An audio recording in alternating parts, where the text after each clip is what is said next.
The IRGC and the MOIS, the Ministry of Intelligence and Security in Iran, actively seek to overthrow the Gulf governments, the Gulf royal families, actively initiating they're called active measures, coup plotting. When I was living in Bahrain, twice these pallets of weapons in these big waterproof containers, like washed up on shore. What the fuck are these for? All these weapons and explosives and mines and bullets? Like, who's supposed to pick these up on the beach and miss the connection? Wow. Mm-hmm. Yeah, the Iranians are not naifs in this whole thing.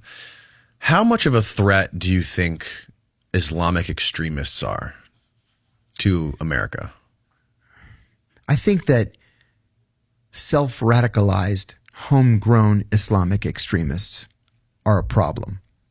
You're going to get some kid who radicalized himself by watching YouTube videos, who's going to go into, a shopping center and open fire on people, or into a church for and how much of those are false flags too? I'm not one of the believers that false flags are common things. More common examples of false flags. I'll give you one that we studied at the agency. Before you could just, go onto Google Earth and look to see what, whatever you want to look at. Mm-hmm.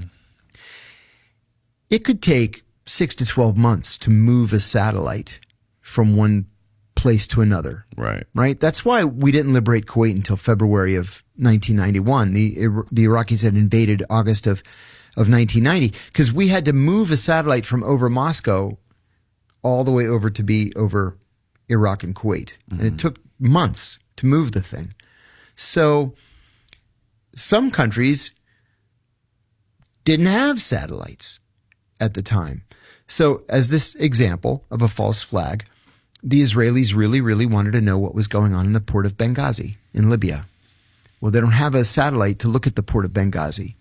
So what they did is they had a Mossad officer call the harbor master on the phone in Benghazi and say, "Hi, I'm a wealthy French businessman, and we do a lot of work in Libya, a lot of trade, and I represent a consortium of European businessmen. We have lots and lots of money, and we're looking for somebody to represent our interests in Benghazi, somebody who has access to the port and understands how the port works, and we have tons of money that we're willing to spend." Well, what's the port master going to say? Harbor master. He's going to say, "I could do that." "Oh, you would do that for us? You would be our consultant. We're going to pay you a lot of money. All we want to know is the names of the ships that come in every day and everything that's on the manifests." Okay, that's protected information. Does the information include weapons for Palestinian training camps in Libya? Of course they do. What about technologies from North Korea or from Pakistan or any other country that might be willing to sell nuclear information? And so this harbor master reported to Mossad for years. He never had any idea that he had been recruited by Mossad. Wow. That's a false flag. He thought he was working for a consortium of French businessmen. That's crazy. But that's the more likely false flag. Right. Mm-hmm. Right. Yeah. I just see the people who are the advocates for this war, a lot of them trying to paint this fear-based narrative. Yeah, that's exactly what it is. How Islam is going to be the majority religion in the world by like 2030 or something like that. And it's already like it's the second biggest religion in the U.S. right now, second biggest in Canada, Australia, the UK, and all this stuff. And by 2030, they're going to be it's going to be the Muslim majority, and we should all be terrified.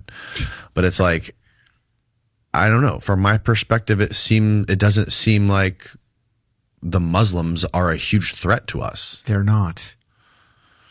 No, that's why I get a kick out of these state legislatures that pass laws banning Sharia law. Mm-hmm.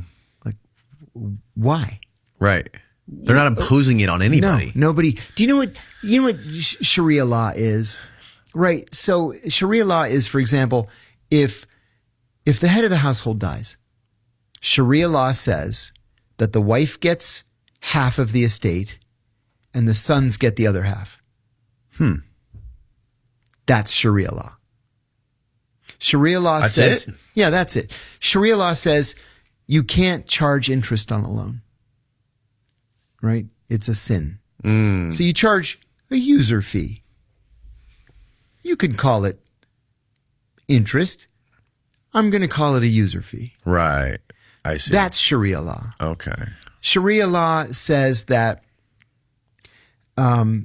if you have multiple wives, which of course are not recognized in the United States, you have to treat them equally.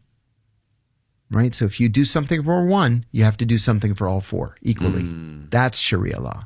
So what these morons in places like Oklahoma City or Austin are so worried about, I have no idea. It's just they just exhibit their own ignorance. Right. They hear, oh my God, Sharia law. Oh my God, we have to stop it. Muslims, they're going to blow us up. And come on. Yeah. What are you doing?